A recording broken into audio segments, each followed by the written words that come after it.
آج کی آیت: مگر جو کوئی اس پانی میں سے پیے گا جو میں اسے دوں گا، بلکہ جو پانی میں اسے دوں گا وہ اس میں ایک چشمہ بن جائے گا جو ہمیشہ کی زندگی کے لیے جاری رہے گا۔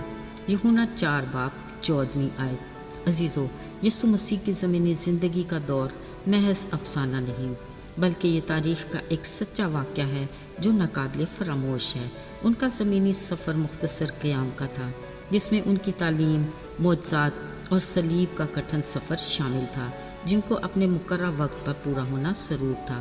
جن مصنفین نے ان کی زمینی زندگی کا احوال لکھا، ان سب نے اسے ہر پل مصروف عمل پایا اور دن بھر گاؤں گاؤں، شہر شہر پھرتے، لوگوں کو نہ صرف آسمانی بادشاہی کی تعلیم دیتے بلکہ اخلاقیات کا درس بھی دیتے، ان کے بیماروں کو شفا دیتے اور ہر کسی کے لیے تسلی اور اطمینان کا باعث بنتے۔ اگرچہ اس بھیڑ میں یسوع کے مخالف بھی بہت تھے، جو ہر وقت اس کی شخصیت میں سے ایسی بات ڈھونڈتے کہ اس پر کوئی الزام لگایا جا سکے، مگر یسوع کی نرم مزاج اور حلیم شخصیت نے ان باتوں کو درگزر کر کے فقط اپنے ٹارگٹ پر نگاہ رکھی۔ عزیزو، آج یسوع کا اپنے شاگردوں کے ساتھ گلیل جانے کا ارادہ تھا۔ یہ ایک طویل سفر تھا۔ راستے میں سامریا پہنچنے پر سوچا کچھ دیر آرام کر لیا جائے، لہٰذا وہ ایک کنویں کے قریب رک گئے۔ شاگردوں نے مناسب وقت دے کر شہر سے کھانا لانے کا ارادہ کیا، مگر تھکا ماندہ یسوع کنویں پر بیٹھ گیا۔ شاید آنکھیں موندے چند ہی پل ہوئے ہوں گے کہ ایک سامری عورت پانی بھرنے آئی۔ یسوع نے اس سے کہا، مجھے پانی پلا۔ وہ سامری عورت حیرانی سے بولی، تو یہودی ہو کر مجھ سامری سے پانی کیوں مانگتا ہے؟ عزیزو، اس بات سے ظاہر ہوتا ہے کہ یہودیوں اور سامریوں کے آپس کے تعلقات اچھے نہیں تھے، جو حقیقت بھی تھی، کیونکہ آپس میں کسی قسم کا رواؤ اور برتاؤ وہ نہیں رکھتے تھے۔ اگرچہ یسوع ان کے اختلاف کی وجوہات سے بخوبی واقف تھے، پھر بھی انہوں نے بڑے تحمل سے کہا، اگر تو خدا کی بخشش کو جانتی اور یہ بھی کہ میں کون ہوں، اگر تو مجھ سے مانگتی تو میں تجھے زندگی کا پانی دیتا۔ یقیناً وہ سامری عورت زندگی کے پانی سے لا علم تھی۔ بولی، ہم تو آج تک اپنے باپ دادا یعقوب کے کنویں سے ہی پانی پیتے ہیں، اور یہی پانی انہوں نے خود بھی پیا اور ان کے بیٹوں اور ان کے مال مویشیوں نے بھی پیا۔ اس سامری عورت نے کہا، مگر تو جس پانی کی بات کر رہا ہے، ہاں، اگر تو مجھے دے دے تو میں کبھی بھی پیاسی نہیں ہوں گی اور نہ میں پانی بھرنے یہاں تک آؤں گی۔ عزیزو، وہ اپنی ناقص عقل اور محدود سوچ کے مطابق خود کو پانی بھرنے کی جسمانی مشقت سے آزاد کروانا چاہتی تھی، مگر یسوع اس کی روحانی پیاس کو بجھانا چاہتے تھے اور اس کی بے چین پیاسی روح کو بھی پھوٹتے چشموں جیسی تازگی دینا چاہتے تھے، جو اس میں ہمیشہ کی زندگی تک جاری رہتی۔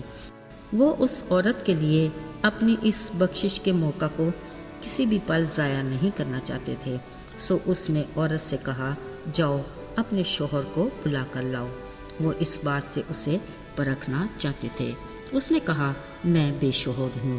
اب یہ مناسب موقع تھا کہ وہ اسے بتاتے کہ وہ کون ہے۔ ہاں، میں جانتا ہوں، یسوع نے کہا، تم بے شوہر ہو، اور یہ بھی کہ اب تک تم 5 شوہر کر چکی ہو، اور جس کے پاس تم اب ہو وہ تمہارا شوہر نہیں۔ عزیزو، اپنے بارے میں پوشیدہ باتیں کنویں پر بیٹھے ایک یہودی کے منہ سے سننا اس کے لیے حیرت انگیز تھا۔ باوجود یہودیوں اور سامریوں میں اختلافات کے، نبیوں اور ضعیفوں کے مطابق وہ سب یسوع کے دنیا میں آنے کے منتظر تو تھے ہی، جس کا اظہار سامری عورت نے بھی کیا اور کہا، جب مسیح آئے گا تو ہم بھی خدا کی پرستش کے لیے یروشلم جایا کریں گے، جس کی اب ہمیں اجازت نہیں۔ مگر یسوع نے اسے صاف لفظوں میں کہا، پرستش کے لیے جگہ کی نہیں، بلکہ خدا اپنے لیے ایسے پرستار ڈھونڈتا ہے جو روح اور سچائی سے اس کی پرستش کریں۔ عزیزو، اس سامری عورت کے لیے سامنے بیٹھے یہودی شخص یعنی یسوع کی ہر بات اس کے دل کی آنکھیں کھولنے کے لیے کافی تھی، مگر پھر بھی اس کے دل کے کسی بھی گوشے میں ہلکا سا شک ابھی باقی تھا۔ بولی، جانتی ہوں، مسیح جو خرستوس کہلاتا ہے جب آئے گا تو ہمیں یہ سب باتیں وہی بتائے گا۔ یسوع نے کہا، وہ تو میں ہی ہوں۔ عزیزو، یہ سن کر اس کا دل خوشی سے بھر گیا اپنا گھڑا چھوڑ کر سامریہ شہر کو بھاگی اور پورے شہر کو اپنی زندگی کی تبدیلی کی گواہی دی۔ کلام مقدس میں لکھا ہے کہ وہ سب نکل کر یسوع کو ملنے اس کے پاس آئے، اس پر ایمان لا کر درخواست کرنے لگے کہ ہمارے پاس رہ۔ چنانچہ وہ 2 روز تک ان کے پاس رہا۔ عزیزو، ذرا یاد کیجئے، یہ وہی سامریہ کا شہر ہے جنہوں نے یسوع کو اس کے شاگردوں کے ساتھ اس شہر میں رکنے کی اجازت نہیں دی تھی، جس کی وجہ سے یہ دونوں شاگرد یعقوب اور یوحنا سخت ناراض تھے اور یسوع سے کہنے لگے کہ اجازت دے کہ اس شہر پر آگ نازل ہو اور یہ بھسم ہو جائے۔ اس کی ان باتوں سے یسوع نے انہیں ڈانٹا، مگر آج دیکھیے اس کے ٹھہرائے وقت پر اس کی مرضی سے روح کی آگ نے یہاں کے مکینوں کے دل کو نرم کیا اور وہ سامری عورت کی گواہی سے نہ صرف یسوع پر ایمان لائے بلکہ اپنے پاس رہنے کی درخواست بھی کی۔ عزیزو، بلا شبہ یسوع کے الفاظ میں ایسی قوت ہے جو زندگیوں میں تبدیلی کا باعث ہے۔ وہ سنگین دل نکال کر گوشتین دل عنایت کرتا ہے۔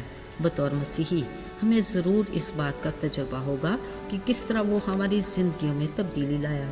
اس نے ہمیں چن کر ہم میں اپنا روح بسایا اور ہمیں نئی مخلوق بنایا تاکہ ہم اپنے اخلاق اور کردار سے اس کے روح کا پھل ظاہر کر کے اس کے نام کو جلال دیں۔ آئیے دعا کریں۔ اے خدا، ہم تیرے شکر گزار ہیں کہ تو نے ہمیں اپنے بیٹے یسوع کے جان کے کفارے سے نئی زندگی دی۔ توفیق عطا کر کہ ہم اس نئی زندگی کے پیغام کو دوسروں تک پہنچائیں تاکہ دکھی اور گناہ آلودہ انسانیت ہلاکت سے بچ کر ہمیشہ کی زندگی کے وارث بنے۔ یسوع کے پاک اور مبارک نام میں آمین۔